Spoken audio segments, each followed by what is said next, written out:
જીવનમાંથી ગરીબીને જો નાબૂદ કરવી હોય તો ભગવાનના શરણે જજો. અને એમાંય સ્વામિનારાયણ ભગવાને તો ખુદ વચન આપ્યું છે. ભગવાનનો સ્વભાવ કેવો છે? ભગવાનનો સ્વભાવ અતિ દયાળુ સ્વભાવ છે.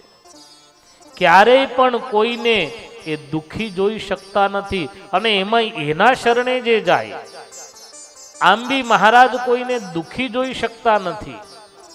રસ્તેથી ચાલ્યા જતા હોય અને કોઈ ગોર, ગરીબ, દુખિયારો, દરિદ્ર દેખાય તો મહારાજ અકળાઈ જતા. મહારાજનો સ્વભાવ કેવો હતો?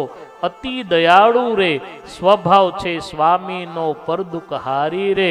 વારી બહુ નામીનો કોઈને દુખ્યો રે. દેખી નખ માય દયા આણી રે.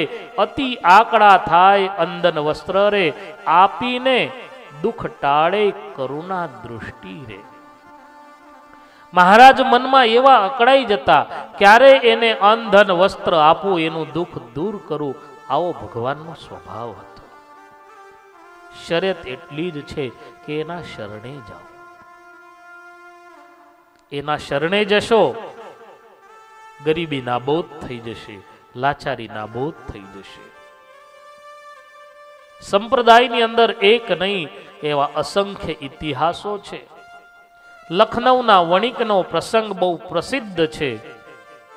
એ જમાનામાં કે આજથી 200 વર્ષ પહેલા,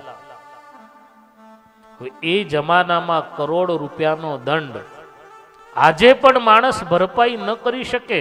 હવે એ જમાનામાં રૂપિયાની એટલી કિંમત હતી તો એ કરોડ રૂપિયા ક્યાંથી ભરે? વ્યાપકાનંદ સ્વામી જેવા સમર્થ સંતનો યોગ થયો. વ્યાપકાનંદ સ્વામી એ વણિકને કંઠી ધારણ કરાવી સહજાનંદ સ્વામીની શરણાગતિ સ્વીકારી.